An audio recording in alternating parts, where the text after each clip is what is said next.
Hello again. So I'm here today to talk to you about my time in Aspen. Now that I've given you a bit of an introduction, told you a little bit about myself, I want to talk about how and why I ended up in Aspen. So like I said before, this was an idea that was brought to me by a friend that was like super random and I hadn't given it much thought. But then once I left New York, it was kind of an idea that kept coming back to me, and so I had decided that it would be the place where I would go away to just kind of find that new environment and a place to recollect myself. Not that home wasn't a good place to go to, like being in El Paso always does give me that comfort. But I just needed to get away by myself for a little while, and I'm sure you guys all know also, like, being home, as nice as being home is, that comes with its own issues of like being with your family is always wonderful, but it can give you a lot of stress. Just like family stuff sometimes brings that to you naturally. Not that it's anything like crazy, but being surrounded by your parents and like everyone all the time, like it's hard. That's why people leave, right? Mom, Dad, I love you. I didn't leave because of you. I'm just saying, like, I did. I needed to get away for a little bit. And so anyway, Aspen was the place that I had decided to go to. What I didn't know was how difficult it was to find housing in Aspen. And if any of you have any experience trying to get housing in Aspen, it is so difficult. It's harder than finding housing in New York. It's harder than finding housing anywhere, in my experience at least. So yeah, I quickly found that out after like months of research of trying to find a place. It is extremely unaffordable. Employee housing is hard to come by. It's like they have all of these jobs to fill, but nobody can fill them because there's no housing. So anyway, that's a whole other issue. But I'm not here to talk about housing in Aspen, even though somebody should. Yeah, and it's just interesting because when I was at home, my dad saw how hard I was trying to just like try to make this happen. He was like, what is an Aspen? Why are you killing yourself trying to like go there? Who is there? What's there that you like so need to go there?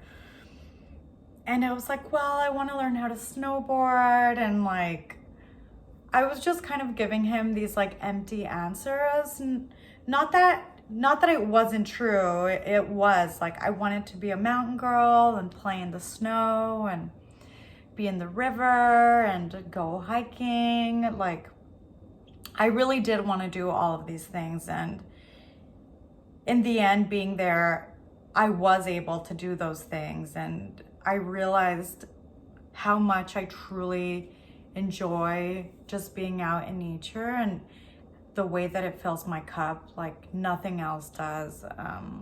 It just brings me so much joy and fulfillment. And that was really nice. But anyway, I think that the reason that I was like set on finding the housing and getting a job and making it happen was because my life was so messy and like unorganized at this time that once I had decided that I wanted to move to Aspen, I felt that it was really important to make it happen. Like, I think I just wanted to be successful at like this one thing. It's like the thing that I had chosen to do, and it was almost like I needed validation from something that I could do it. And I think that's the reason I honestly was just trying so hard to make it happen. And after months and months of looking, I ended up getting super lucky. I found this job. It ended up being my first like hotel job, and I just took it mostly because of the housing. But I also got really lucky. My managers were so wonderful and just like welcomed me with open arms. And I got housing right in town, which is like unheard of. It just really worked out, and I got really lucky. But another thing that I didn't know about Aspen, like other mountain towns, it comes with its own set of temptations and issues. There's a lot of alcohol, there's a lot of drugs. Basically, all the things that I was trying to get away from, I was met with again in Aspen. In New York, it's the same. It's like every time you want to hang out with someone, you want to do something, it's like alcohol is always involved, and it's hard to like stay sober. And it was the same in Aspen. Literally like my first day or maybe my second day in Aspen, the cable guy came to like install the cable or whatever.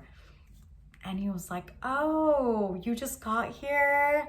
Where are you from?" He was like, "Well, you know, stay away from the boys. They're all Peter Pans. There's a lot of coke. There's a lot of drinking. So just be careful." And I feel like someone had already brought this up to me on the first day. I can't remember who, but then I started realizing like, oh shit, I guess it's like pretty bad. And then I quickly started to notice like it's an issue. That week I was like walking to work, and there was a lady like passed out on the street, and the cops were like, called her by name, like, "Where's your husband? You need to go home." I was like, oh my God. So yeah, even though Aspen is its own like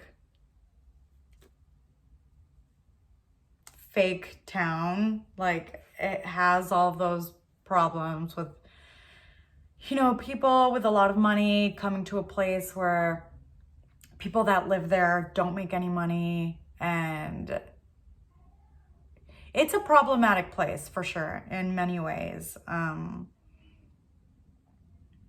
But at the end of the day, I think that it was kind of a test for me to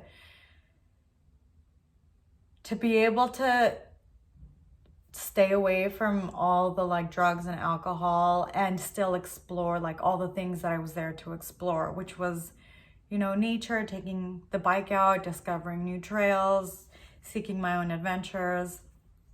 And even though I definitely had some hiccups, overall it was a good experience. And I actually had met my now boyfriend while I was in home in El Paso, and we had decided to try doing the long distance relationship, which I had never experienced before. I didn't know if it was going to work out.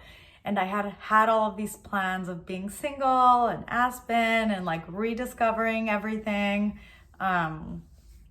But, you know, life is just funny that way. And so I was in a long-term relationship while I was in Aspen, but I think that was also really helpful because he kind of kept me grounded too. And I had never really had to practice discipline this way.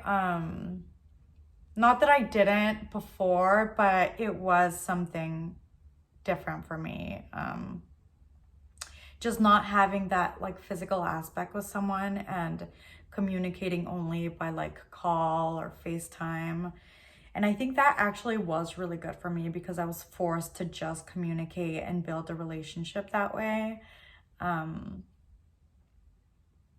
that actually was really nice. And so I was able to kind of keep to myself more, go to work, go home, do yoga, cook at home. And I think being there for 6 months was like a short time. If I hadn't met him, I probably would have maybe done another year, just to like be in the outdoors. But honestly, I've gotten really lucky that we ended up here in Southern California, because there are still like so many things in the outdoors that I can explore here. But I just wanted to talk about that a little bit and share my experience there. It is definitely a crazy town, and I do think that it's a place where you can get stuck if you don't pay attention and focus on your goals. I think New York is like that a little bit too. There are so many distractions, and I guess no matter where you are, it's always going to be like that.